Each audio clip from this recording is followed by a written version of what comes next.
ವಿಚಾರವನ್ನು ಶ್ರೀ ಗುರು ವಚನದಿಂದ ಅಧಿಕ ಸುಖೆಯುಂಟೆ ಅಂತ ಶಿವಪುತ್ರ ಮಹಾಸ್ವಾಮಿಗಳವರು ಮಾತಾಡಿ ಹೋದರು. ಗುರುವಿನ ವಚನವೇ ನಿಜವಾದ ಅಮೃತ ಅನ್ನುವ ವಿಚಾರವನ್ನು ಹೇಳಿದರು. ನಮ್ಮ ಗವಾಯಿಗಳವರು ಆ ವಿಷಯಕ್ಕೆ ತಕ್ಕಂಥ ಆ ಅಮೃತ ನಮಗೆ ದೊರಿಬೇಕಾಗಿತ್ತು ಅಂದ್ರೆ ಮೊದಲು ನೀ ಗುರುವಿನ ಸೇವಾ ಮಾಡಪ್ಪ, ಗುರುವಿನ ಗುಲಾಮ ಆಗು ಅನ್ನುವುದನ್ನು ಕುರಿತು ನಮ್ಮ ಗವಾಯಿಗಳವರು ಬಹು ಸುಂದರವಾಗಿ ಪದ್ಯವೊಂದನ್ನು ಹೇಳ್ಕೊಂಡು ಬರುವಂಥವರಾದರು. ನಹಿ ಗುರು ಕಾ ಬಚ್ಚಾ ಓ ಬಿ ಕಚ್ಚಾ ರೇ ಕಚ್ಚಾ ಅಂತ ಮರಾಠಿ ಒಳಗೆ ಯಾರು ಗುರುವಿನ ಮಕ್ಕಳಾಗಿಲ್ಲೋ ಅವರು ಪಕ್ಕ ಅಲ್ಲ, ಅವರು ಕಚ್ಚಾ ಇದ್ದಂಗೆ ಅಂತ ಅಂದ ಘೋರ ನಾಮದೇವನನ್ನು ಪರೀಕ್ಷೆ ಮಾಡಿ ಹೇಳಿರ್ತಕ್ಕಂಥ ಮಾತಿದು. ಇದು ಅರ್ಧ ಸುಟ್ಟು ಮಡಿಕೆ ಐತಿ. ವಿಠ್ಠಲನ ಜೊತೆಗೆ ಮಾತಾಡ್ತಿದ್ದ ನಾಮದೇವ ವಿಠ್ಠಲನಿಗೆ ಕೈ ತುತ್ತು ಮಾಡಿ ಉಣಿಸ್ತಿದ್ದ, ವಿಠ್ಠಲ ಅವನಿಗೆ ಕೈ ತುತ್ತು ಮಾಡಿ ಉಣಿಸ್ತಿದ್ದ. ಪರಂತು ಇದು ಪೂರ್ಣ ಬೆಂದ ಮಡಿಕೆ ಅಲ್ಲ ಅಂತ ಘೋರ ಹೇಳಿದ. ಘೋರನ ಮಾತು ಸರಿ ಐತಿ ಅಂತ ಜ್ಞಾನೇಶ್ವರ ಮಹಾರಾಜರು ಅದಕ್ಕೆ ಅನುಮೋದನೆ ನೀಡಿದರು. ವಿಠ್ಠಲನ ಕೇಳ್ತೀನಿ ನಾನು ಅಂತ ವಿಠ್ಠಲನಂತ್ಯಾಕೆ ಹೋಗಿ ಹಿಂಗಂದ್ರೆ ನನಗೆ ಅಪಮಾನ ಆಯ್ತು ಅಂತ ಅಂದಾಗ ಅವ್ರು ಹೇಳಿದ ಮಾತು ಸರಿ ಐತಿಪ್ಪ ಅಂತ ವಿಠ್ಠಲನ ಹೇಳಿದ ನಾಮದೇವ್ಗೆ. ಮತ್ತು ನಾ ಇನ್ನೇನು ಮಾಡಬೇಕು? ಊರು ಹೊರಗೆ ಶಿವಲಿಂಗ ದೇವಸ್ಥಾನದೊಳಗೆ ಒಬ್ಬ ಹಿಶೋಬ ಕೇಚರಿ ಅಂತ ಒಬ್ಬ ಸದ್ಗುರು ಅದಾನು, ಅವಾಗ ಹೋಗಿ ಶರಣಾಗತನಾಗ ನೀನು ಗುರುಬೋಧವನ್ನು ಪಡೆದು ಗುರುವಚನವನ್ನು ಕೇಳಿದಿ ಅಂದ್ರೆ ಅದು ನಿನ್ನ ಅಮೃತ ಸ್ವರೂಪನನ್ನಾಗಿ ಮಾಡುವಂಥದ್ದಕ್ಕೈತಿ. ಗುರುಮಾರ್ಗ ಬಹಳ ಕಠಿಣ ಐತಿ. ಕ್ಷೂರಸ್ಯ ಧಾರ ನಿಶಿತಾ ದುರತ್ಯಯ ದುರ್ಗಂ ಪತಸ್ತತ್ ಕವಯೋ ವದಂತಿ. ಉಪನಿಷತ್ಕಾರರು ಹೇಳ್ತಾರು, ಖಡ್ಗದ ಅಲಿಗಿನ ಮೇಲೆ ಸಹಜ ನಡಿಬೋದು, ಆದರೆ ಗುರುಮಾರ್ಗದೊಳಗೆ ನಡೆದು ಬಹಳ ಕಠಿಣ ಐತಿ. ನಿನಗೆ ಜ್ಞಾನ ಆಗಬೇಕಂತ ಇಚ್ಛಾ ಇತ್ತು, ಪರಿಪೂರ್ಣ ಆಗಬೇಕನ್ನುವ ಹಂಬಲ ನಿನಗೆ ಮುಮುಕ್ಷತ್ವ ಇತ್ತು ಅಂದ್ರೆ ಶಿವಪಥವ ನರಿವೊಡೆ ಗುರುಪಥವೇ ಮೊದಲು ಅಂತ ಬಸವಣ್ಣವರು ಕನ್ನಡದೊಳಗೆ ಹೇಳಿದರು. ಶಿವಪಥ ಅಂದ್ರೆ ಜ್ಞಾನ.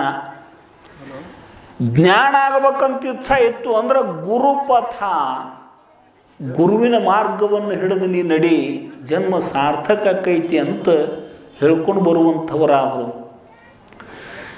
ಜಗದ್ಗುರು ಸಿದ್ಧಾರೂಢರು ಹುಬ್ಬಳ್ಳಿ ಒಳಗಿರ್ತಕ್ಕಂಥ ಪ್ರಸಂಗ, ಸಮೀಪದ ಮಿಸ್ರಿಕೋಟೆ ಒಬ್ಬ ಕಾಳಪ್ಪ ಅಂತ ಹುಬ್ಬಳ್ಳಿಗೆ ದುಡಿಯಾಕೆ ಬರ್ತಿದ್ದ. ಭಾಳ ಶಾನ್ಯ ಮನುಷ್ಯ. ಮಿಸ್ರಿಕೋಟೆ ಕಾಳಪ್ಪ ಅಂದ್ರೆ ಅವನ ಕೈಯಾಗ ಸಾವಿರ ಮಂದಿ ಕೆಲಸ ಕಲ್ತಿದ್ರು. ಬಡಿಗೌಡವ ಕಲ್ಲಿನ ಮೂರ್ತಿ ಕೆತ್ತಿದ್ದ, ಕಟ್ಟಿಗೆ ಕೆತ್ತಿದ್ದ, ಕಟ್ಟನ್ನು ತಾನ ಮಾಡ್ತಿದ್ದ. ಭಾಳ ಶಾನ್ಯ ಮನುಷ್ಯ. ಹಳ್ಳ್ಯಾಗ ಹೊಟ್ಟೆ ತುಂಬುದಿಲ್ಲ ಅಂತ ಮಕ್ಕಳು ಭಾಳ ಇದ್ದು ಅವಂಗೆ ಬಡತನ. ಹಳ್ಳಿ ಬಿಟ್ಟು ಮಿಸ್ರಿಕೋಟೆ ಬಿಟ್ಟು ದೊಡ್ಡ ಪಗಾರ ಹುಬ್ಬಳ್ಳಿಗೆ ಹೋಗಿ ದುಡಿದ ಅದ ಪಗಾರ ತಂದು ಮಕ್ಕಳು ಹೆಂಡತಿ ಮಕ್ಕಳು ಜೋಪಾನ ಮಾಡಬೇಕು ಅಂತ ಹುಬ್ಬಳ್ಳಿಯಾಗಿ ಕೆಲಸಕ್ಕೆ ಬಂದು ನಿಂತಿದ್ದ. 4-6 ವರ್ಷ ಆಗಿತ್ತು. ವಾರಕ್ಕೊಂದ್ಸಲ ಹೆಂಡತಿ ಮಕ್ಕಳು ಹುಬ್ಬಳ್ಳಿಗೆ ಬಂದು ಅವನ ಕಡೆ ದುಡ್ಡು ಇಸ್ಕೊಂಡು ಶಾಂತಿ ಮಾಡ್ಕೊಂಡು ಊರಿಗೆ ಹೋಗಿದ್ರು. ಅಲ್ಲೇ ದುಡ್ಕೋತ ಅಲ್ಲೇ ಇದ್ದವ. ಒಂದು ದಿವಸ ಅಮಾವಾಸ್ಯೆ ಕೆಲಸ ಸೂಟಿ ಇತ್ತು. ಸಹಜ ಅಡ್ಡಾಡ್ಕೋತ ಸಿದ್ಧಾರೂಢ ಮಠದ ಕಡೆ ಬಂದ, ಸಿದ್ಧಾಶ್ರಮದ ಕಡೆ ಬಂದ. ಎಂದೂ ಆ ಕಡೆ ಹೋದವಲ್ಲವ. ಅವನ ಜನ್ಮಾಂತರದ ಪುಣ್ಯ ಅವನು ಕರ್ಕೊಂಡು ಬಂದಿತ್ತು. ಇದು ಸಿದ್ಧಾರೂಢ ಮಠ, ಇಲ್ಲಿ ಸಿದ್ಧಾರೂಢರು ಇರ್ತಾರು ಅಂತ ಯಾರ ಬಾಯಿಂದೋ ಕೇಳಿದ್ದಷ್ಟ. ಅಲ್ಲಿ ಬಂದಿದ್ದಿಲ್ಲ ಒಂದು ಸಲ. ನಾವು ಬಂದ ಇಲ್ಲಿ ಸಿದ್ಧಾರೂಢರು ಅಂದ್ರೆ ಯಾರು ಅಂದಾಗ ಒಬ್ಬ ನಿಮ್ಮಂಥ ಮನುಷ್ಯ ಅಲ್ಲಿ ಬೆತ್ತದ ಕುರ್ಚಿಯ ಮೇಲೆ ಕೂತಾರ ನೋಡು, ಅವರ ಸಿದ್ಧಾರೂಢರು ಅಂತ ಕೈ ಮಾಡಿ ತೋರಿಸಿದ. ಸಿದ್ಧಾರೂಢಪ್ಪ ಅವ್ರಂತ್ಯಾಕೆ ಹೋಗಿ ಮಿಸ್ರಿಕೋಟೆ ಕಾಳಪ್ಪ ಉದ್ದಕ ನಮಸ್ಕಾರ ಮಾಡಿದ. ಹೇಳೋ ಕಾಳಪ್ಪ 2 ದಿವಸ ಹಾದಿ ನೋಡುದು ನಿಂದು ಅಂದ್ರು ಸಿದ್ಧಾರೂಢಪ್ಪ ಅವರು. ನೋಡ್ರಿ, ಜೀವನದೊಳಗೆ ಮೊಟ್ಟ ಮೊದಲು ಭೇಟಿಯಾಗ್ಯಾನ ಬಂದ. ಇಂದು ಬರ್ತಾನ ಅಂದು ಬರ್ತಾನಂತ ಎಷ್ಟು ದಿವಸ ದಾರಿ ನೋಡುದು ನಿಂದು ಅಂತ ಸಿದ್ಧಾರೂಢಪ್ಪ ಅವರು ಅಂದರು. ಅನಿಸ್ತವಂಗ ಪರಮಾತ್ಮ ಅದಾನು ಯಪ್ಪ ಇವ. ಹುಟ್ಟೆಟ್ಟು ವರ್ಷ ಆದರೂ ಇವ್ರ ಹೆಸರು ಒಂದು ಸಲ ಕೇಳಿದ್ನ ನೋಡಿದ್ದಿಲ್ಲ, ನನ್ನ ಹೆಸರು ಹಿಡಿದು ಕರ್ಯಾಕತ್ಯಾರು, 2 ದಿವಸ ಹಾದಿ ನೋಡೋದ್ನಿಂದ ಅಂತಾರು ಅಂದ್ರೆ ಇದು ಜನ್ಮ ಜನ್ಮಾಂತರದ ಸಂಬಂಧ ಇರ್ಬೇಕು ಇವ್ರ ಜೊತೆಗೆ ನಂದು ಅಂತ. ಇನ್ನು ಈ ದೇಹದೊಳಗೆ ಉಸಿರಿರೋ ತನಕ ಇವರು ಪಾದ ಸೇವಾ ಮಾಡಿ ಜನ್ಮ ಕಲ್ಯಾಣ ಮಾಡ್ಕೋಬೇಕು ಅಂತ ಸಂಪೂರ್ಣ ಶರಣಾಗತನಾದ. ಅಲ್ಲೇ ಉಳ್ಕೊಂಡ. ಯಾವಾಗ ಕರುಣಾದೃಷ್ಟಿಯಿಂದ ಗುರುಗಳು ಒಂದು ಸಲ ನೋಡ್ರು ಅವನ ನೋಡ್ಯಾರ ಕರುಣಾದೃಷ್ಟಿಯಿಂದ ಅವ್ರ ಮನೆಯಾಗಿನ ಬಡತನ ದೂರ ಆಗೈತಿ. ಗುರುವಿನ ಅನುಗ್ರಹ ಎಂಥದ್ದಿರ್ತೈತಿ ನೋಡ್ರಿ. ನೋಡಿ ಕೆಲರ ಮುಟ್ಟಿ ಕೆಲರ ಮಾತನಾಡಿ ಕೆಲ ಜೀವರನ್ನು ದೇವರಾಗಿಸುವ ಗುರುವರ್ಯ. ನಮ್ಮ ಅಪ್ಪ 2 ದಿವಸ ದುಡ್ದು ಹಾಕ್ಬೇಕು ನಮಗೆ, ನಾವು ದೊಡ್ಡವ್ರಾಗಿದ್ದೀವಿ, ಕೂಲಿ ನಾಲಿ ಮಾಡಿ ನಮ್ಮ ಮಣಿತನ ನಡೆಸುನು, ಅವನು ದುಡ್ಡು ಅವನಂತ್ಯಾಕ ಸಂಗ್ರಹ ಆಗಲಿ ಬಿಡು ಅಂತ ಹುಬ್ಬಳ್ಳಿಗೆ ಬರೋದ ಬಿಟ್ರು. ಅವನ ಹೆಂಡತಿ ಮಕ್ಕಳು ಶಾಂತಿಗೆ ರೊಕ್ಕ ಇಸ್ಕೊಳಕ್ಕೆ ಬರೋದ ಬಿಟ್ರು. ಸಿದ್ಧಾರೂಢರ ಕರುಣಾ. ಅದಕ್ಕೆ ಗುರುವಿನಲ್ಲಿ ಅಂಥ ವಿಶೇಷವಾದ ಗುಣ ಇರ್ತೈತಿ ಅಂದ್ರೆ ಹೇಳ್ತಾರೆ ಚಾಂದಮಾರ್ರಿ.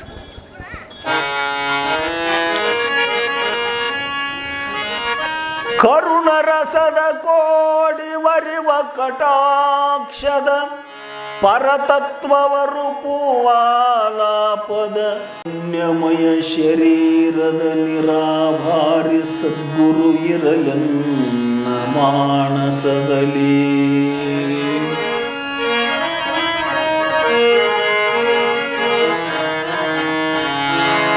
ಕರುಣರಸದ ಕೋಡಿ ವರಿವ ಕಟಾಕ್ಷದ ಪರತತ್ವ ಬರುಪು ವಾಲಾಪದ ವರಪುಣ್ಯಮಯ ಶರೀರದ ನಿರಾಭಾರಿ ಸದ್ಗುರು ಇರಲೆನ್ನ ಮಾನಸದಲ್ಲಿ. ಕೆರೆ ತುಂಬಿದಾಗ ಹೆಂಗೆ ಕೋಡಿ ಮೂಲಕವಾಗಿ ನೀರು ಹರಿದು ಹೋಗ್ತೈತೋ ಹಂಗೆ ಗುರುವಿನ ತುಂಬ ಎಲ್ಲ ಕರುಣಾರಸ ತುಂಬಿರ್ತೈತಿ. ಅವನ ಕಣ್ಣಿನ ಮೂಲಕ ಹರಿತಾ ಇರ್ತೈತಿ ಸದಾವಕಾಲ. ಯಾರು ಭಕ್ತಿ ಮಾಡ್ತಾರೋ, ಯಾರು ಗುಲಾಮರಕ್ಕಾರೋ, ಯಾರು ಸೇವಾ ಮಾಡ್ತಾರೋ ಅಂಥವ್ರಿಗೆ ಆ ಕರುಣಾದ ವರ್ಷ ಮಳೆ ಗರಿತೈತಿ. ಅದ್ರೊಳಗೆ ಮಿಂದು ಉದ್ಧತರಾಗುವಂಥವ್ರು ಅಕ್ಕಾರ, ಉದ್ಧಾರ ಅಕ್ಕಾರ. ಅವರು ಸನ್ನಿಧಾನಕ್ಕೆ ಬಂದವರು, ಯಪ್ಪ ನಾ ಖಾಲಿ ಕುಂಡ್ರು ಮನುಷ್ಯ ಅಲ್ಲ, ಏನಾರ ಒಂದು ಕೆಲಸ ಹೇಳ್ರಿ ನನಗೆ ಅಂತ ಅಂದು ಕಾಳಪ್ಪ. ಏನು ಮಾಡ್ಬೇಕತ್ತೀಯೋ ಕಾಳಪ್ಪ ಅಂದ್ರು ಸಿದ್ಧಾರೂಢಪ್ಪ ಅವರು. ಒಂದು ಕೈಲಾಸ ಮಂಟಪ ಕಟ್ಬೇಕತ್ತನಪ್ಪ, ನೀನು ಪರಮಾತ್ಮ ಪರಶಿವ ಅಂತ ನನ್ನ ಹೃದಯ ಗಟ್ಟಿಯಂಗಿ ನಂಬೇತಿ, ನಿನ್ನ ಸಲುವಾಗಿ ಒಂದು ಕೈಲಾಸ ಮಂಟಪ ಕಟ್ಟಬೇಕತ್ತು ಮಾಡೀನಿ, ಕಟ್ಟೋ ಕಾಳ್ಯ ಯಾರು ಬೇಡ ಅಂತಾರು. ಕಾಳಪ್ಪ ಕೈಲಾಸ ಮಂಟಪ ಕಟ್ಟಕ್ಕೆ ಇದ್ದ. ಈಗ ಹುಬ್ಬಳ್ಳಿ ಒಳಗೆ ನೋಡ್ತಿರ್ಲ ನಾವು ಕೈಲಾಸ ಮಂಟಪ, ಮಿಸ್ರಿಕೋಟಿ ಕಾಳಪ್ಪ ಕಟ್ಟಿದ ಕೈಲಾಸ ಮಂಟಪ. ಅದು ಕಟ್ಟಾಕತ್ತಿದ್ದ ಅಷ್ಟಭುಜಾಕೃತಿ ಒಳಗೆ ಶಾನ್ಯ ಮನುಷ್ಯ ಅದನ್ನು ಆಕೃತಿ ಹಾಕ್ಕೊಂಡು ಕಟ್ಟಾಕ ಚಾಲು ಮಾಡಿದ್ದ. ಮ್ಯಾಲ ಕಟ್ಟಿಗೆ ಜೋಡಿಸೋ ಪ್ರಸಂಗ ಅಷ್ಟು ಪೈಲ್ ಅಂತ ಐತಿ ಒಳಗೆ. ಮ್ಯಾಲ ಹೋಗಿ ಮ್ಯಾಲ ಅಷ್ಟಭುಜಾಕೃತಿ ಮಾಡ್ಯಾನ. ತಾನ ಮಾಪ ತಗೊಂಡು ತಾನ ಕೊರದ ಕೆತ್ತಿದ ಕಟ್ಟಿಗೆ ಹೊಂದಾಣಿಕೆ ಆಗಲಾರ್ದಕ್ಕೆ ಹಣಿಗೆ ಕೈ ಹಚ್ಕೊಂಡು ಕುಂತಿದ್ದವ. ಸಿದ್ಧಾರೂಢ ಅಜ್ಜವರು ಸಹಜ ಅಡ್ಡಾಡ್ಕೊತ ಬಂದ್ರ ಕಡೆ. ಯಾಕೋ ಕಾಳಪ್ಪ ಏನು ಚಿಂತೆ ಮಾಡಕತ್ತಿದಿ? ಯಪ್ಪ ನಾನ ಮಾಪ್ ತಗೊಂಡನಿ, ನಾನ ಕರ್ಕೊಂಡನಿ, ಈ ಕಟ್ಟಿಗೆ ಹೊಂದಾಣಿಕೆ ಆಗುವಲ್ಲು, ಅಷ್ಟು ಭುಜಾಕೃತಿ ಆಗಬೇಕ್ರಲ್ಲ, ಹೊಂದಾಣಿಕೆ ಆಗುವಲ್ಲು, ಅದಕ್ಯಾಕೆ ಚಿಂತೆ ಮಾಡ್ತಿ? ಬಾರೋ ಆ ಕಟ್ಟಿಗೆ ತಂದು ಇಲ್ಲಿ ಇಟ್ಟು ಮಳೆ ಬಿಡಿ, ಈ ಕಟ್ಟಿಗೆ ಹೋದ ಅಲ್ಲಿ ಇಟ್ಟು ಮಳೆ ಬಿಡಿ ಅಂತ ಸಿದ್ಧಾರೂಢಪ್ಪ ಅವ್ರು ಮುಂದೆ ನಿಂತ ಅದನ್ನು ಅಷ್ಟು ಪೈಲ್ ತಯಾರು ಮಾಡಿಸಿದ್ರು. ಅಷ್ಟು ಭುಜಾಕೃತಿ ಆಗುವಂಗೆ ಆಕಾರ ಮಾಡಿಸಿದ್ರು. ಕಾಳಪ್ಪ ಅಂದ, ಯಪ್ಪ ನನ್ನ ಕೈಯಾಗ ಸಾವಿರ ಮಂದಿ ಕೆಲಸ ಕಲ್ತು ಹೋಗ್ಯಾರು, ಈ ನಾಡಿನೊಳಗೆ ನಂದೊಂದು ಚಲೋ ಹೆಸರು ಐತಿ, ನನಗೆ ತಿಳಿಲಾರ್ದು ನಿನಗೆ ಹೆಂಗೆ ತಿಳಿತೋ ಯಪ್ಪ ಅಂತ ಕಾಳಪ್ಪ ಅಂದ. ಸಿದ್ದಾರೂಢಪ್ಪ ಅವ್ರಂದ್ರು, ಇದು ಒಂದೇ ಜನ್ಮದೊಳಗೆ ಕಂಬಾರ ಬಡಿಗೆ ಆದದ್ದು ನೆನಪು ಐತಿ ನಿನಗೆ. ನಾ ಹಿಂದಿನ ಎಷ್ಟು ಜನ್ಮದೊಳಗೆ ಕಂಬಾರ ಆಗ್ಯಾನೀವು, ಎಷ್ಟು ಕುಂಬಾರ ಆಗ್ಯಾನೀವು, ಎಷ್ಟು ಸಲ ಬಡಿಗೆ ಆಗ್ಯಾನೀವು, ಅದ್ರದ್ದು ಎಲ್ಲ ಸ್ಮೃತಿ ಐತೋ ಕಾಳಪ್ಪ ನನಗೆ ಅಂದರು ಸಿದ್ದಾರೂಢಪ್ಪ ಅವರು. ಸಿದ್ಧಾರೂಢರು ಸರ್ವಜ್ಞ ಅನ್ನಕ್ಕೆ ಇದು ಒಂದು ಕಾರಣ. ಅವರಿಗೆ ಗುರ್ತಿರದೇ ಇರತಕ್ಕಂಥ ವಿಷಯನೇ ಇರಲಿಲ್ಲ. ನಮಸ್ಕಾರ ಮಾಡಿದ, ಮತ್ತು ಇನ್ನೂ ಕಟ್ಟಡ ಬಾಕಿ ಇತ್ತದು. ಕಲ್ಲು ಹೊಡ್ಕೊಳಕತ್ತಿದ್ದ, ಕಟ್ಟಿಗೆ ಕೆತ್ಕೊಳಕತ್ತಿದ್ದ. ಮತ್ತೊಂದು ದಿವಸ ಸಿದ್ದಾರೂಢಪ್ಪ ಅವರು ಬೆಳಗಿನ 10 ಗಂಟೆಗೆ ಕಾಳಪ್ಪನಂತ್ಯಕ್ಕೆ ಬಂದರು. ಕಟ್ಟಿಗೆ ಕೆತ್ತಕತ್ತಿದ್ದ ಕಾಳಪ್ಪ ಸಿದ್ದಾರೂಢಪ್ಪ ಅವ್ರು ಬಂದು ನಿಂತದ್ದು ಗುರ್ತಾತು. ಕೈಯಾಗ 10-20 ಜನ ಕೆಲಸ ಮಾಡ್ತಿದ್ರು ಕಾಳಪ್ಪನ ಕೈಯಾಗಿನ ಉಳಿ ಕೊಡತಿ ಇಟ್ಟು ಎದ್ದು ಹೋಗಿ ಸಾಷ್ಟಾಂಗ ನಮಸ್ಕಾರ ಮಾಡಿದರು. ಹುಳು ಹುಳು ಹುಳು ಹುಳು ಮೋತಿ ನೋಡಿದ್ರು ಸಿದ್ದಾರೂಢಜ್ಜ ಅವರು ಕಾಳಪ್ಪಂದು. ನಮ್ಮಪ್ಪ ಹಿಂಗ್ಯಾಕೆ ನೋಡಾಕತ್ಯಾನು ಅಂತ ಕೈ ಮುಕ್ಕೊಂಡು ನಿಂತಿದ್ದ ಕಾಳಪ್ಪ, ಅವನ ಮುಖದ ಮೇಲೆ ಸಿದ್ದಾರೂಢರಿಗೆ ಏನು ಕಂಡಿತ್ತು ಅಂದ್ರೆ ಮೃತ್ಯು ಕಳ ಕಂಡಿತ್ತು. ಮೃತ್ಯು ಕಳ ಅದು ಸಾಯುವಿಕಿಂತ ಮೊದಲು 24 ತಾಸು ಮೊದಲು ಬಂದಿರ್ತೈತಿ. ಅದು ಮುಖದ ಮೇಲೆ ಮಹಾತ್ಮರಿಗೆ ಗುರ್ತಕೈತಿ. ಮುಖ ನೋಡಿದ್ರೆ ಇವಿನ್ನು ಇಷ್ಟ ಸಮಯ ಬದುಕುತ್ತಾನು ಅನ್ನೋದು ಗುರ್ತಕ್ಕೈತಿ. ನೀವು ಸಹಿತ ಗುರ್ತು ಮಾಡ್ತೀರಿ ನೋಡ್ರಿ. ಹಾಸಿಗೆ ಹಿಡಿದು ಮಲ್ಕೊಂಡು ಅವ್ರು ಅಂತ್ಯಾಕೆ ನೀವು ನೋಡಕ್ಕೆ ಹೋದಾಗ ಈ ಕಿವಿ ಹಲ್ಲಿ ಅದು ತಿರುಗಿದ್ದು ಅಂದ್ರೆ ಇನ್ನೇನು ಹೊತ್ತೇರೋದಿಲ್ಲಪ್ಪ, ಹೊತ್ತೇರ್ಬಿಡ್ದ ಸಾಯ್ತಾನಿವಂತ ಮಾತಾಡ್ತಿರ್ತಿರಲ್ಲೋ. ಕಾಲು ತಣ್ಣಗಾಗ್ಯಾವ, ಕೈ ತಣ್ಣಗಾಗ್ಯಾವ, ಎದ್ಯಾಗಟ್ಟ ಟುಕು ಟುಕು ಟುಕು ಐತಿ, ಕಿವಿ ಹಾಲಿ ತಿರುಗ್ಯಾವು. ಇವು ಹಾಲಿ ತಿರುಗಿದ್ವು ಅಂದ್ರೆ 24 ತಾಸು ಬದುಕುದಿಲ್ಲ ಮನುಷ್ಯ. ಮೃತ್ಯು ಕಳ ಮುಖದ ಮೇಲೆ ನೋಡಿ ಸಿದ್ದಾರೂಢಪ್ಪ ಅವ್ರು ಅಂದರು, ಕಾಳ್ಯಾಯಿಂದ ಸಂಜೆಕ್ಕೆ ಸೂರ್ಯ ಮುಳುಗಂಗೆ ಕಾಣ್ತಾನಲ್ಲೋ ಅಂದರು. ನೋಡ್ರಿ, ಕಾಳಪ್ಪ ಶಾಸ್ತ್ರ ಕೇಳಿದ ಮನುಷ್ಯ ಸಿದ್ದಾರೂಢಪ್ಪ ಅವ್ರ ಮಾತು ಅರ್ಥ ಆತ ಅವಾಗ. ನನ್ನ ದೇಹ ಬಿದ್ದು ಹೋಗೈತಿ ಅಂತ ಗುರ್ತಾತು. ಸೂರ್ಯ ಮುಳುಗುದಕ್ಕೆ ಸಂಜೆ 5 ಗಂಟೆಗೆ ಈ ದೇಹ ಬಿದ್ದು ಹೋಗೈತಿ ಅಂತ ಕಾಳಪ್ಪ ಗುರ್ತ ಮಾಡಿಕೊಂಡ. ಶಾಸ್ತ್ರದ ಅನುಭವ, ಸದ್ಗುರುವಿನ ಕೃಪಾ ಆಗಿತ್ತು. ಕಾಳಪ್ಪ ಅಂತಾನು, ಯಪ್ಪ ನಿನ್ನಂಥ ಮುಳುಗಲಾರದ ಸೂರ್ಯ ಪರಮಾತ್ಮ ನನ್ನ ಎದುರಿಗಿದ್ದಾಗ ಇಂಥ ಸೂರ್ಯಗಳು ಎಷ್ಟರೇ ಮುಳುಗಲಿ ಎಷ್ಟರೇ ಹುಟ್ಲಿ ಅದರ ಚಿಂತೆ ನನಗೇನೈತಿ ಅಂದವ. ನಕ್ರು ಸಿದ್ದಾರೂಢಪ್ಪ ಅವ್ರು. ದೇಹ ಬಿದ್ದು ಹೋಗುವಲ್ತಕ್ಕ ಅಂಥ ವೈರಾಗ್ಯ ಗುರುವಿನ ಅನುಗ್ರಹ ಆತು ಅಂದ್ರೆ ಪ್ರಾಪ್ತಿ ಆಕ್ಕೈತೆ. ಅದು ಅನಿತ್ಯಾನಿ ಶರೀರಾಣಿ ವಿಭವೋ ನೈವ ಶಾಶ್ವತಃ ನಿತ್ಯಂ ಸನ್ನಿಹಿತೋ ಮೃತ್ಯು.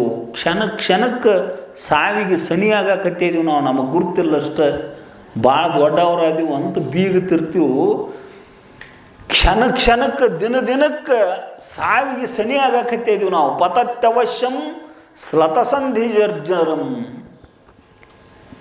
ಅವ ಇಂದ್ರನಾಗಿರಲಿ, ಚಂದ್ರನಾಗಿರಲಿ, ಅಮಿತ ಭುವನ ಬ್ರಹ್ಮಾಂಡ ನಾಯಕನೇ ಅವನಾಗಿರಲಿ, ದೇಹ ತೊಟ್ಕೊಂಡು ಬಂದ ಮನುಷ್ಯ ಅತ್ಯಂತ ಅವಶ್ಯವಾಗಿ ಒಂದು ದಿವಸ ಬಿದ್ದು ಹೋಗಬೇಕು. ಆ ದೇಹ ತಪ್ಪದೆ ಕೆಡುವ ವಿನಶ್ಯತೆಯೊಂದು ನಾಶ ಆಗುವುದನ. ಇದು ಅನ್ನದಿಂದ ತಯಾರಾದ ಶರೀರ. ಅನ್ನ ಹೆಂಗೆ ಒಂದು ದಿವಸ ಕಳೆದ ಬಳಕ ಮರುದಿವಸ ಕೆಡಾಕತ್ತೈತೋ ಹಂಗೆ ಈ ದೇಹನೂ ಕೆಟ್ಟು ಹೋಗುದನ. ಯಪ್ಪ ಅದ್ರ ಚಿಂತೆ ನನಗ್ಯಾಕ ಅಂದು ಕೈಯಾಗ ಉಳಿ ಕೊಡ್ತಿ ತೊಗೊಂಡು ಮತ್ತೆ ಕಟ್ಟಿಗೆ ಕೆತ್ತಾಕೈದ್ದ. ಸಂಜೆಗೆ ಸಾಯ್ತೀರಿ ನೀವು ಅಂದ್ರೆ ಮುಂಜಾನೆ ಉದ್ಯೋಗ ಮಾಡ್ತೀರೇನ್ರಿ? ಯಾರ ಮುಂಜಾನೆ ಬಂದು MD ಡಾಕ್ಟ್ರ ಬಂದು ಇಂದು ಸಂಜೆ ಒಟ್ಟಿಗೆ ಸಾಯ್ತಿಪ್ಪ ನೀ ಅಂದ್ರಂದ್ರೆ ನಾವು ಅಂಜಿ ಮದ್ದಿನಕ ಸತ್ತು ಕುಂಡಿರ್ತೀವಿ. ನಾವು ಸಂಜೆ ತನೂ ಬದುಕಂಗಿಲ್ಲ. ನಾವು ಸಾವಿನ ಭಯಾನಕ ಒಂದು ಹೋಗಿತೈತಿ ನಮ್ಮನ್ನು. ಸಂಜೆಗೆ ಸಾಯಾವಧಿ ಕಾಳಪ್ಪ ಅಂತ ಸಿದ್ದಾರೂಢಪ್ಪ ಅವರು ಹೇಳ್ತಾರೋ. ಮತ್ತು ಅವ್ರಿಗೆ ನಮಸ್ಕಾರ ಮಾಡಿ ಮತ್ತೆ ಕಟ್ಟಿಗೆ ಕೆತ್ತಕೈದ್ದ ಅಣ್ಣನ ಎಂಥ ತತ್ವಜ್ಞಾನ ಅಳವಟ್ಟಿರ್ಬೇಕು ಅವನಲ್ಲಿ. ದೇಹದೊಳಗೆ ಉಸಿರಿರು ತನಕ ಗುರು ಸೇವಾ ಮಾಡಬೇಕು ಅಂತ ನಿರ್ಧಾರ ಮಾಡಿ ಆಗೈತಿ ಕಾಳಪ್ಪ. ಸಿದ್ದಾರೂಢಪ್ಪ ಅವ್ರು ನಕ್ಕು ಮತ್ತು ಪಾಠಶಾಲೆ ಕಡೆ ಹೋದರು. ಸಂಜೆ 5 ಗಂಟೆ ತನ ಕೆತ್ತಿದ, ಕಲ್ಲು ಒಡ್ಕೊಂಡಟ್ಟು ಕಟ್ಟಿದ, ಮತ್ತು ಕಟ್ಟಿಗೆ ಕೆತ್ತಾಕತ್ತಿದ್ದ. ಕೈಯಾಗಿದ್ದ 10-20 ಹುಡುಗರೆಲ್ಲ ಕೆಲಸ ಮಾಡಾಕತ್ತಿದ್ರು. 5 ಗಂಟೆ ಆಗೋದಕ್ಕೆ ಸೂರ್ಯ ತಾಯಿ ಹೊಟ್ಯಾಗ ಹೋಗೋ ಪ್ರಸಂಗ. ದೇಹ ನಿರ್ಜರ್ಜರಿತಾಗಿ, ಕ್ಷೀಣಾಗಿ, ಅಶಕ್ತಾಗಿ, ಕೈಯೊಳಗಿದ್ದು ಉಳಿ ಒಂದು ಕಡೆ, ಕೊಡತಿ ಒಂದು ಕಡೆ ಬಿತ್ತು. ಕಾಳಪ್ಪನು ನೆಲಕ್ಕೆ ಬಿದ್ದ.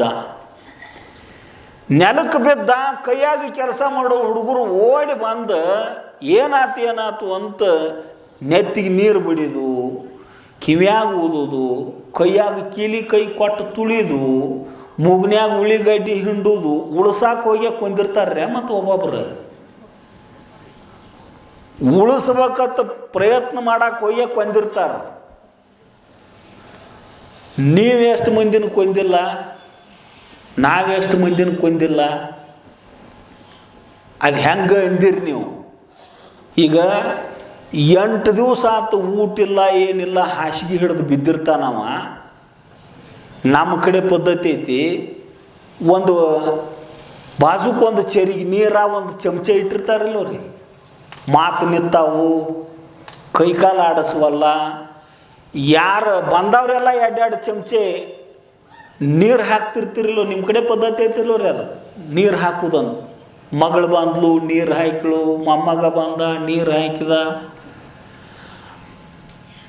8 ದಿವಸ ಮುದಕ್ಕೆ ಜೀವ ಹಿಡ್ಕೊಂಡು ಕೂತಿತ್ತು. ಪುನಾದಿಂದ ಮಗಳು ಬಂದಲ್ಲ, ಆಕಿ ಬಂದು ನೀರು ಹಾಕೋಣ ಜೀವ ಬಿಡ್ತು ನೋಡು ಮುದಕ ಅಂತ ಮಾತಾಡ್ತಿರಿಲ್ಲೋ. ಆಕಿ ಮೇಲೆ ಭಾಳ ಜೀವ ಇದ್ದವ, ಆಕಿ ಬಂದು ನೀರು ಹಾಕೋಣ ಜೀವ ಬಿಟ್ಟು ನೋಡು ಮುದಕ ಅಂತಿರಿಲ್ಲೋ. ಆಕಿ ಬಂದು ನೀರು ಹಾಕೋಣ ಜೀವ ಬಿಟ್ಟಲ್ಲ, ಆಕಿನ ಬಂದು ಅವನು ಕೊಂತ್ಲು. ನಿಮಗೆ ಗುರ್ತಾಗಿಲ್ಲ ಅದು. ಅದ್ಯಾಂಗ ಅಂದಿರಿ ನೀವು? ಹಿಂದಕ್ಕಿನ ದಿನಮಾನದೊಳಗೆ ಬೇರೂರವ್ರ ಮನೆಗೆ ಬಂದರು ಅಂದ್ರೆ ಬಂದ ಕೂಡಲೇ ಒಂದು ಕಣ್ಣು ಬೆಲ್ಲ ಕೈಯಾಗ ಕೊಟ್ಟು ಮ್ಯಾಲೆ ನೀರು ಕುಡಿಯಾಕೆ ಕುಡಿಯೋದು ಗುರ್ತತಿಲ್ಲೋ ನಿಮ್ಗೆ ಹಿರಿಯರಿಗೆ? ಈಗ ಕನ್ಯಾ ನೋಡಕ್ಕೆ ಬಂದಾಗ ಮೊದಲು ಒಂದು ಚಮಚೆ ಸಕ್ರೆ ಹಾಕಿ ಮ್ಯಾಲೆ ನೀರು ಕೊಡ್ತಿರಿಲ್ಲೋ? ಕೈಯಾಗ ಸಕ್ರೆ ಕೊಟ್ಟು ಮ್ಯಾಲೆ ನೀರು ಕೊಡ್ತಿರಿಲ್ಲೋ? ಯಾಕೆ ಆ ಪದ್ಧತಿ ಐತಿ ಅಂದ್ರೆ, ದೂರಿಂದ ಬಂದ ಮನುಷ್ಯ ಹಸದು ಖಾಲಿ ಹೊಟ್ಟಿಲೆ ಗಳ ನೀರು ಕುಡ್ದ ಅಂದ್ರೆ ಕಳ್ಳಿಗೆ ಎತ್ತಿ ಸತ್ತು ಹೋಗೋ ಪ್ರಸಂಗ ಇರ್ತೈತಿ. ಹೊಟ್ಯಾಗ ಏನಿರಲಿಲ್ಲ ಅಂದ್ರೆ ಬರೇ ನೀರು ಕುಡಿದ್ರೆ ಸಾಯೋ ಪ್ರಸಂಗ ಇರ್ತೈತಿ. ಅದಕ್ಕೆ ಒಂದು ಹಳ್ಳ ಬೆಲ್ಲ ತಿನ್ನಿಸಿ ಮ್ಯಾಲೆ ನೀರು ಕುಡಿಯಾಕೆ ಕೊಡೋ ಪದ್ಧತಿ ಇತ್ತು ನಮ್ಮ ಹಿರಿಯಾರ್ದು. 8 ದಿವಸ ಆತು ಊಟ ಬಿದ್ದೈತಿ ಅದು ಮುದುಕ. ಹೊಟ್ಯಾಗ ಒಂದು ಅನ್ನದ ಅಗಳಿಲ್ಲ, ಅನ್ನದ ವಾಸನೆ ಸಹಿತ ಬಿಡೋದಿಲ್ಲ ಅವಂಗೆ. ಬಂದವ್ರಿ ಎಲ್ಲ 2 ಚಮಚೆ ನೀರು ಸುರಿವ್ರಿ ಅಂದ್ರೆ ಕಳ್ಳಿಗೆ ಹತ್ತಾವತ್ರಿ ಇಲ್ಲತ್ರಿ? ಖಾಲಿ ಹೊಟ್ಯಾಗ ಬಂದವ್ರೆಲ್ಲ 2 ಚಮಚೆ ನೀರು ಹಾಕಿರಿ ಅಂದ್ರೆ ಕಳ್ಳಿಗೆ ಹತ್ತಾವಲ್ಲ ರೀ? ಕಳ್ಳಿಗೆ ಎತ್ತಿ ಸಣ್ಣ ಮಗಳು ಬಂದು ನೀರು ಹಾಕೋಣ ಜೀವ ಬಿಟ್ಟು ನೋಡು ಮುದುಕ. ಆಕಿ ಮ್ಯಾಲೆ ಭಾಳ ಪ್ರೀತಿ ಇದ್ದವ ಅಂತ ಮಾತಾಡ್ತೀವಿ ನಾವು. ಖರೆ ಅಂದ್ರೆ ಆಕಿನ ಬಂದು ಇನ್ನೊಂದಿಟ್ಟು ಬದುಕು ಮುದುಕನ್ನು ಕೊಂದಂಗೆ ಅದು. ನಾವು ತಿಳುವಳಿಕೆ ಇರಲಾರ್ದ ಅನೇಕ ಕಾರ್ಯಗಳನ್ನು ಮಾಡ್ತಿರ್ತೀವಿ ವ್ಯವಹಾರದೊಳಗೆ. ಉಳಿಸ್ಕೋಬೇಕಂತ ಕಾಳಪ್ಪಗೆ ಏನೇನೋ ಪ್ರಯತ್ನ ಪಡಾಕತ್ತಿದ್ರು. ಅದ್ರೊಳಗಿದ್ದವನ ಒಬ್ಬ ಓಡಿ ಹೋಗಿ ಸಿದ್ದಾರೂಢ ಅಜ್ಜವ್ರಿಗೆ ಸುದ್ದಿ ಮುಟ್ಟಿಸಿದ. ಯಪ್ಪ ಕಾಳಪ್ಪ ಕಣ್ಣು ಬೆಳಗ್ಗೆ ಮಾಡಿ ಬಿದ್ದಾನು, ಏನಾಗೈತೇನೋ ಗುರ್ತಾಗವಲ್ತು ನಮಗೆ. ಧಾವಿಸಿ ಬಂದ್ರೆ ಸಿದ್ದಾರೂಢಪ್ಪ ಅವ್ರು ಮೊದಲ ಗುರ್ತಿತ್ತು ಅವರಿಗೆ. ಇವನ ಪ್ರಾಣ ಹೊಕ್ಕತಿ ಸಾಯಂಕಾಲ ಸೂರ್ಯಾಸ್ತದ ಪ್ರಸಂಗಕ್ಕಂತ ಗುರ್ತಿತ್ತು. ಧಾವಿಸಿ ಬಂದ್ರು ಸಿದ್ದಾರೂಢ ಅಜ್ಜವರು. ಬಂದು ಕಾಳಪ್ಪನಂತ್ಯಾಕ ಕೂತ್ರು. ಕಾಳಪ್ಪನಂತ್ಯಾಕ ಕೆಳಗೆ ಕುಂತರು. ಮೈ ಮ್ಯಾಲ ಕೈ ಆಡಿಸಿದ್ರು ಕಾಳಪ್ಪಗ, ಪಂಚಾಕ್ಷರಿ ಮಂತ್ರ ಹೇಳಿದರು. ಕಣ್ಣು ಬೆಳಗಾದದ್ದು ಕಣ್ಣು ಪಿಳಕ್ಸಾಕೈದ್ದ. ಯಪ್ಪ ಪಾದ ಕೊಡ್ರಿ ನಮಸ್ಕಾರ ಮಾಡ್ತನು ಅಂತ ಸಣ್ಣ ಧ್ವನಿಲೇ ಅಂದು ಸಿದ್ದಾರೂಢಜ್ಜ ಅವರಿಗೆ. ಎರಡು ಪಾದ ಜೋಡಿಸಿ ಸಿದ್ದಾರೂಢಪ್ಪ ಅವರು ಅವನು ಮುಂದಿಟ್ಟರು. ಬಿದ್ದಲ್ಲೇ ಹಣಿ ಹೊಳ್ಳಿಸಿ ಅವ್ರ ಪಾದದ ಮೇಲೆ ಹನಿ ಇಟ್ಟ. ಕಣ್ಣ ನೀರ ಅವ್ರ ಪಾದದ ಮೇಲೆ ಬಿದ್ದು ನಗಾಕೈತ್ರಿ ಸಿದ್ದಾರೂಢಪ್ಪ ಅವರು. ಮುಂಜಾನೆ ಭಾಳ ದೊಡ್ಡ ಮಾತು ಮಾತಾಡಕತ್ತಿದ್ದಿ ಕಾಳ್ಯ, ಸಾಯ್ತನ ಅಳ್ಳಾಕತ್ತಿದ್ದೇನೋ ಅಂದರು. ಸಾವಿಗೆ ಅಂಜು ಅಳ್ಳಾಕತ್ತಿದ್ದೇನೋ ಅಂದರು. ಸಣ್ಣ ಧ್ವನಿಲೇ ಹೇಳ್ತಾನೆ ಕಾಳಪ್ಪ, ಯಪ್ಪ ನಾ ಸಾಯ್ತನತ್ತ ಅಳ್ಳಾಕತ್ತಿಲ್ಲ, ಸಾವಿನ ಭಯದಿಂದ ದುಃಖ ಆಗಾಕತ್ತಿಲ್ಲ ನನಗೆ. ಹಿಂಗೊಬ್ಬ ಸಿದ್ಧಾರೂಢರ ಶಿಷ್ಯ ಕಾಳಪ್ಪ ಎತ್ತಿದ್ದ, ಕೈಲಾಸ ಮಂಟಪಕ್ಕೆ ಇದೀವಿ, ಅದ್ರೊಳಗೆ ಏನೋ ದೋಷ ಐತಿ ಅಂತ ಹಿಂಗೆ ಪ್ರಚಾರಕ್ಕೈತಿಯಪ್ಪ, ನಿನ್ನ ಹೆಸರು ಕೆಡಬಾರ್ದು. ನನ್ನಂಥವ್ರು 1000 ಮಂದಿ ಸತ್ತರೂ ನಡೀತೈತಿ, ನಿನ್ನ ಹೆಸರಿಗೆ ಭಂಗ ಬರಬಾರ್ದು ಅಂತ ಕಾಳಪ್ಪ ಅಂದ. ಸಿದ್ದಾರೂಢಪ್ಪ ಅವರು ಕದ್ದೆವು ಕಾಳ್ಯ, ಗುರುವಿನ ಗೆದ್ದಿ ನೀನು ಅಂತ ಸಿದ್ದಾರೂಢಪ್ಪ ಅವರು ಹರಸಿ ಆಶೀರ್ವಾದ ಮಾಡಿದರು. ಇನ್ನು 10 ವರ್ಷ ಆಯುಷ್ಯ ಕೊಡ್ತೀನಿ ನಿನಗೆ, ನಿನ್ನ ಮನಸ್ಸು ತೃಪ್ತಿ ಆಗುವಂಗೆ ಗುರು ಸೇವಾ ಮಾಡು ಅಂತ ತಮ್ಮ ಆಯುಷ್ಯ 10 ವರ್ಷ ಕಾಳಪ್ಪ ಕೊಟ್ಟರು. ನೋಡ್ರಿ, ಭೌತಿಕವಾದ ವಸ್ತುಗಳನ್ನು ಕೊಡಬಹುದು. ಭಾಳ ದೊಡ್ಡ ಮನಸ್ಸು ಐತೆ ಅಂದ್ರೆ ಮಣಿ ಕಟ್ಟಿಸಿ ಕೊಡಬಹುದು, ಹೊಲ ಹೆಸರಿಗೆ ಹಚ್ಚಬಹುದು, ಲಗ್ನ ಮಾಡಿ ಕೊಡಬಹುದು. ಹಣ ದನ ಕಣಕ ವಸ್ತ್ರ ವಾಹನಾದಿಗಳನ್ನು ಕೊಡಬಹುದು. ಆಯುಷ್ಯ ಒಬ್ರಿಗೆ ಕೊಡಾಕ್ ಬರ್ತೈತೇನ್ರಿ ನಮಗೆ? ಕಾಳಪ್ಪನ ಸಾವಣ ತಪ್ಪಿಸಿದ್ರು, ಅದು ಅಮೃತ, ಅದು ಸುಧೆಯುಂಟೆ. ಶ್ರೀ ಗುರು ವಚನದಿಂದ ಅಧಿಕ ಸುಧೆಯುಂಟೆ. ಅವನ ಮಾತಿನಕ್ಕಿಂತಲೂ ಹೆಚ್ಚಿನ ಅಮೃತ ಇನ್ನು ಎಲ್ಲೂ ಇಲ್ಲ. 10 ವರ್ಷ ಬದುಕಿ ಕೈಲಾಸ ಮಂಟಪ ಕಟ್ಟಿ ಮುಗಿಸಿ, ಯಪ್ಪ ನೀ ದಂಡಿಗೆಯಿಂದ ಮಾಡಿರ್ತಕ್ಕಂಥ ತೇರಿನೊಳಗೆ ಕೂತ ತೇರು ಎಳಿತಾರೆ ನಿಂದು, ಒಂದು ತೇರು ಕೆತ್ತನು ಅಂತ. ಈಗ ಸಿದ್ದಾರೂಢ ಮಠದ ಮುಂದೆ ಇದ್ದು ತೇರು ಕೆತ್ತಿದವ ಮಿಸ್ರಿ ಕೊಟ್ಟಿ ಕಾಳಪ್ಪ. ವೇದ ಮಂತ್ರಗಳನ್ನು ಕಟ್ಟಿಗೆ ಒಳಗೆ ತಯಾರು ಮಾಡ್ಯಾನ, ಅವ್ರು ರಚನಾ ಮಾಡ್ಯಾನ. ಸದ್ಗುರು ಶಿಷ್ಯ, ತೇರು ಮುಗೀತು. ಶಿವರಾತ್ರಿ ಜಾತ್ರೆಯಾಗ ವೈಭವದ ತೇರಿನ್ಯಾಗ ಕುಂತ ಉತ್ಸವ ನಡೀತು. ಇನ್ನೂ ಸಮಯ ಉಳಿದಾಗ ಯಪ್ಪ ಇನ್ನೊಂದು ಸೇವೆ ಮಾಡ್ಬೇಕಂತ ಮಾಡೀನಿ. ಏನು ಮಾಡ್ಬೇಕಂತೀಯೋ ಕಾಳಪ್ಪ? ಯಪ್ಪ ದಿನ 1 ತಾಸು ನೀ ಸಿದ್ಧಾಸನದೊಳಗೆ ಕುಂತಿ ಅಂದ್ರೆ ನಿನ್ನ ಕಣ್ಣು ತುಂಬ ನೋಡ್ಕೋತ ಕುಂಡಿರ್ಬೇಕಂತ ಆಸೆ ಆಗಕತ್ತೈತೋ ಯಪ್ಪ. ನಿಂದೊಂದು ಮೂರ್ತಿ ಕೆತ್ತಬೇಕಂತ ಮಾಡೀನಿ. ಕೆತ್ತಪ್ಪ ಯಾರು ಬೇಡ ಅಂತಾರೋ ಅಂತ ಸಿದ್ದಾರೂಢಜ್ಜ ಅವರು ಸಿದ್ಧಾಸನದೊಳಗೆ ಕೂಡಿರ್ತಿದ್ರು. ಕಣ್ಣರಳಿಸಿ ಕಣ್ಣು ಪಿಳುಕಿಸಲಾರ್ದ ನೋಡ್ಕೋತ ಕುಂಡಿರ್ತಿದ್ದ ಕಾಳಪ್ಪ. 1 ತಾಸು ತನಕ ಕಣ್ಣು ತುಂಬ ಸಿದ್ಧಾರೂಢರ ರೂಪ ತುಂಬ್ಕೋತಿದ್ದ, ಮನುಷ್ಯನ ತುಂಬ ಆ ಆಕಾರ ಧಾರಣ ಮಾಡ್ಕೋತಿದ್ದ. ನಮಸ್ಕಾರ ಮಾಡಿ ಎದ್ದು ಹೋಗಿ ಮೂರ್ತಿ ಕೆತ್ತಿದ್ದ. ಹಿಂಗೆ ವರ್ಷಾರು ತಿಂಗಳು ಬಂತು. ಫೈನಲ್ ಟಚ್ ಅಂತಿರ್ಲ ನೀವು, ಇದು ಮೂರ್ತಿ ತಯಾರಾಗೈತಿ, ಇನ್ನು ಅಪ್ಪಗಳಿಗೆ ತೋರಿಸ್ಬೇಕು ಅಂತ ಮೂರ್ತಿ ಇನ್ನೊಂದು ಸಲ ನೋಡ್ಬೇಕು, ನಾ ಎಲ್ಲಿ ಏನೇನು ಹೆಚ್ಚು ಕಡಿಮೆ ಆಗೈತಿ ಅಂತ. ಆ ಮೂರ್ತಿ ಮ್ಯಾಲ ಮುಚ್ಚಿದ ವಸ್ತ್ರ ತೆಗೆದು ನೋಡಿದ. ಮೂರ್ತಿಯ ಬಲಭಾಗದೊಳಗೆ ಒಂದು ಗಂಟು ಉಳಿದಿತ್ತದು. ಇದೊಂದು ಯಾಕೆ ಗಂಟು ಇಲ್ಲಿ ಉಳಿತು ಅಂತ ಉಳಿ ಇಟ್ಟು ಚಾಣ ಇಟ್ಟು ಸುತ್ತಿಗಿಲೆ ಹೊಡೆದ. ಇಲ್ಲಿ ಸಕಳಿ ಹಾರಿತು, ಇಲ್ಲಿದು ಚಿಲ್ಲ ಅಂತ ಮುಖಕ್ಕೆ ರಕ್ತ ಸಿಡಿಯಾಕೈತು ಕಾಳಪ್ಪಗ. ಮೂರ್ತಿ ಒಳಗಿನ ರಕ್ತ ಸಿಡಿಯಾಕೈತು ಕಾಳಪ್ಪಗ. ಅಂಥ ಪ್ರಾಣ ಕಳೆ ತುಂಬಿ ಕೆತ್ತಿರ್ಬೇಕವ. ಗುರುವಿನ ಅನುಗ್ರಹದೊಳಗೆ ಅಂಥ ಶಕ್ತಿ ಐತಿ. ಗಡಬಡಿಸಿದ ಕಲ್ಲಾಗಿಂದ ರಕ್ತ ಬರಕೈತು ಅಂದ್ರೆ ಏನಾತೇನು ಅಂತ ಗಡಬಡಿಸಿ ಸಿದ್ದಾರೂಢಜ್ಜ ಅವ್ರಂತ ಅಕ್ವಾದ. ಯಪ್ಪ ಹಿಂಗಾಗೈತಿ, ಅದಕ್ಯಾಕೆ ಹೆದರಿದೆವು ಕಾಳಪ್ಪ? ಮುಂದೊಬ್ಬಾಕಿ ತಾಯಿ 14 ಹಲ್ಲಿ ವಿಷ ಉಣಿಸಕ್ಕಿದಾಳು ನನಗೆ. ಆ ವಿಷಯ ಅಲ್ಲಿ ಇಟ್ಕೊಳ್ಳೋದನಿ. ನೀ ಸದ್ಗುರು ಪುತ್ರನಿ, ಮೊದಲ ಈಶ್ವರ ನಿನಗೆ ತೋರಿಸ್ಯಾನದನ್ನು, ಅದು ಎಲ್ಲಿದು ಕಿತ್ತೈತೆ ಅಲ್ಲಿ ಶಕಳಿ ಹಚ್ಚೋಗ, ಅದು ಹತ್ತೈತೆ ಹೋಗು ಅಂತ ಸಿದ್ಧಾರೂಢಪ್ಪ ಅವರು ಅಂದರು. ಓಡಿ ಬಂದು ತಾಣ ಹಾರಿಸಿದ ಶಕಳಿ ಹುಡುಕ್ಯಾಡಿ ಓದು ಹಚ್ಚಿದ. ಸುರಿಯತಕ್ಕಂಥ ರಕ್ತ ನಿಂತು ಅಲ್ಲಿಂದ ಹೊಡೆದು ತೆಗೆದದ್ದು ಅನ್ನೋದು ಗುರ್ತಾಗಲಾರ್ದಂಗೆ ಹೈತದು. ಈಗ ಸಿದ್ಧಾರೂಢರ ಸಮಾಧಿ ಮೇಲೆ ಇರ್ತಕ್ಕಂಥ ಸಮಾಧಿ ಮಂದಿರದೊಳಗಿರ್ತಕ್ಕಂಥ ಮೂರ್ತಿ ಕೆತ್ತಿದವ ಯಾರು ಅಂದ್ರೆ ಮಿಸ್ರಿಕೋಟಿ ಕಾಳಪ್ಪ.